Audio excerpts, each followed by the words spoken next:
Hi, this is James from Prima Facie, and as you know, we've recently released a number of updates to Prima Facie so that you can collect and autofill more data inside the system.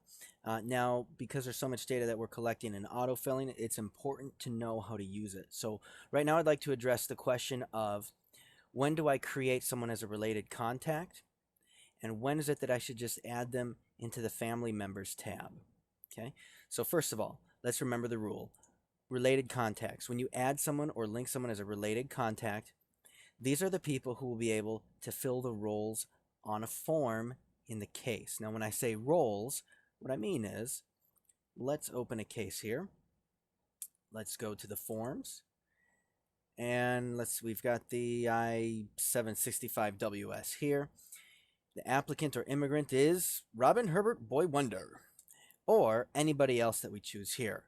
Now, this list should look familiar because it's the same list of people who are contacts that we've linked to Robin Herbert Boy Wonder.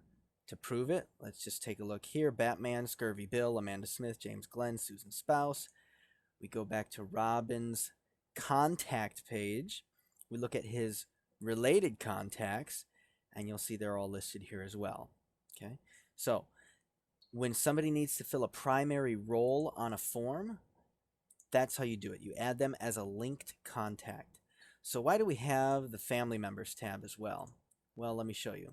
Let's say, for example, that you're filling out an EOIR 42A or B, so cancellation of removal application. There's a box there that asks for a list of all family members, and they want to know not just your spouse and children, but they want to know who's grandma, who's grandpa, who's your aunt, who's your uncle. So all those individuals you could fill in on this family member tab where it asks only limited information. All right, so some forms, they don't need addresses of these people. They don't need like social security numbers. They don't need things like that. So somewhere where it's going to be more brief, the way that we handle that on a form is just through the Family Members tab. Now, what else you can do if you have, let's say you have too many entries and they don't all fit on the form, what do? Click print. This will print you a list of the family members with some important information, and then you just add that as an addendum to the form. The other thing you can do is you can actually copy, do the old control C, and then we're going to go back to that case. Let's say we were in this I-130 case here, and we're going to go to a form. Any form is fine. Let's do this one here, the G28. Let's add an addendum, and you can just paste that information there. You can create it. Now, if you want to take a look at the addendum, what's it going to look like? It's going to look like this. It's an addendum to the G28. That's the alien number. So this is the header for the addendum, and we just pasted in the family members information. Okay, so for example, let's go look at the I-130, right? Or let's list a petitioner. Yes, we want to change it. Let's make Amanda Smith. We'll list that as the spouse. Beneficiary is going to be Batman. And beneficiary spouse is going to be Susan Spouse. Okay, so we've got those roles filled. It's still working here. Okay, it's all been auto-filled. Let's go into it. Now, if you'll remember correctly, what page is it on where they ask for family members information? Let's see here. Employer information, biographic,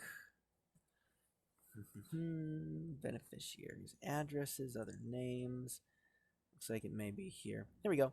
Family members. So we haven't inputted any family members other than the spouse for Batman here. But if you had added other family members, this is where they would show up. This is not a role. A role is a primary thing for the case. Like I said, you'll know that because there'll be a role for them here. So just by looking at the I-130, in the list here, you'll be able to tell that yes, the petitioner spouse, I really should create them as a separate contact and link it. And that's because they ask for more information for this role, for this spouse, inside of this form. Whereas with other forms, it's not always handled the same. So just one thing important to be aware of as you're creating family members and related contacts and using using Prima Facie. All right, so I hope you enjoyed this training session. Thank you.